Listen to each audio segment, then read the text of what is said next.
But we'll start with Notre Dame, as we understood there would be some guys leaving after the championship game here. And the first one, Sam Pendleton, who was a starting offensive lineman for 7 games for the Fighting Irish this season, lost his starting spot after that Georgia Tech game. And it's a loaded Notre Dame unit.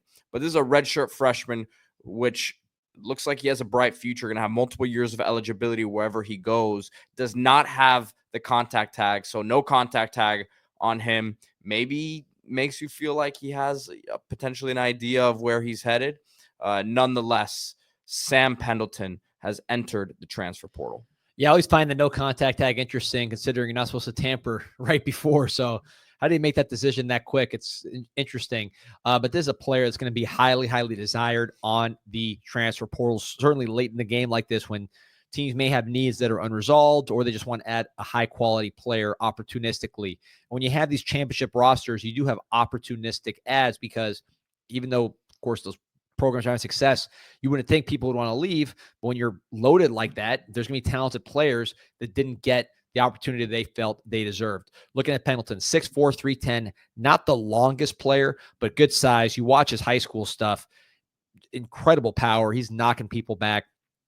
Played on a Notre Dame offensive line that was loaded, but still started 7 games as a redshirt freshman, lost his starting spot after Georgia Tech, 492 snaps, all at guard, left or right. Played 34 snaps even in the playoff when Notre Dame beat Indiana. He played 34 snaps in that game. So he's someone who's played a lot, but you bring back 5 starters to Notre Dame, Anthony Knapp, Ashton Craig, also with a lot of experience. It's a very tight room to get on. And I think he's someone who says, look, I've had my taste of playing.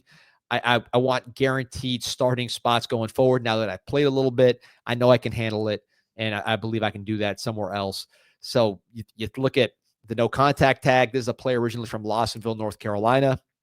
That's on the North Carolina-Virginia border, about 2-hour drive from both Chapel Hill and Raleigh. So you're thinking about North Carolina with Bill Belichick, all the steps they've done to address their offensive line. They've already taken a ton of players, but maybe they say this guy's got multiple years. He's a hometown guy. Let him come in and compete and maybe beat out someone that we already brought in or brought back.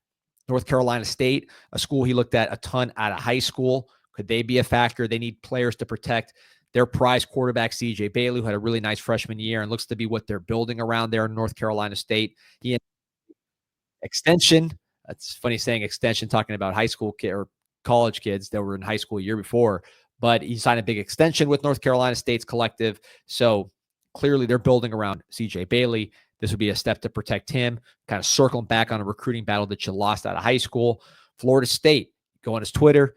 He has recent follows with Florida State's personnel department, so something to keep an eye on. But the ACC makes a lot of sense for Pendleton. You're hearing some SEC rumors as well.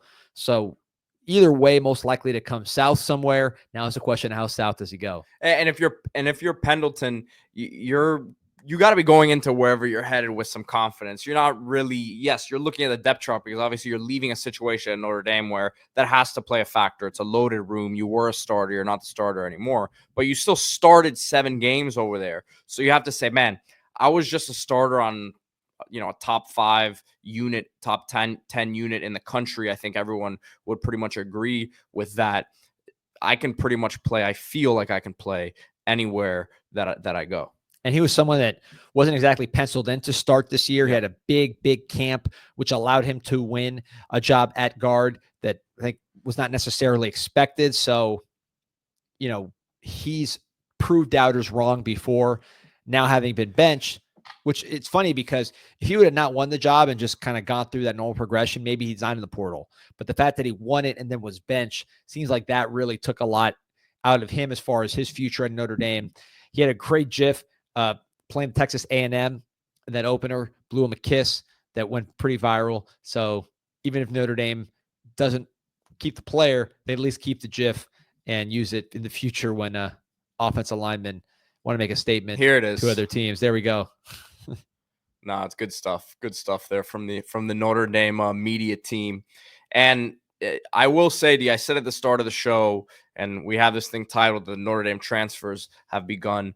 really only two guys right now have entered the portal: Pendleton and Deion Colsey, a receiver who's been there for 4 years, only has 21 career receptions. So we haven't exactly seen a huge exodus. I don't want to toot my own horn here, but I did say a few weeks ago I expected them to keep things mostly intact because Freeman, I really believe in the foundation that he's building there, which we saw evidence with their run this year without having, a top of the line, big time quarterback necessarily, someone who could push the ball downfield. Riley Leonard, I'm a big believer in him as a winner, but you have to feel really good about where this program is headed with Marcus Freeman. Yeah, particularly in the offensive line. As a position, you're always going to be recruiting big time guys. You have a track record, Joe Alt, to see what he's doing in the NFL. So that position is not something you're concerned about, either short term or long term.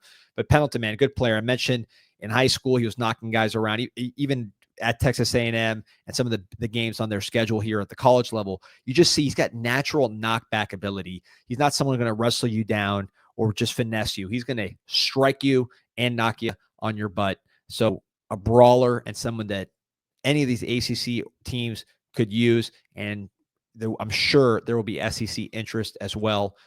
It'd be interesting to see him go to places like North Carolina State, though, given that they're trying to build something for the future. They lost a lot. They didn't really have the best offensive line this year. A guy like Pendleton could really help that program. And also, UNC, they'd probably done more to adjust their offensive line, but someone with multiple years of eligibility like that could be a building block for Coach Belichick.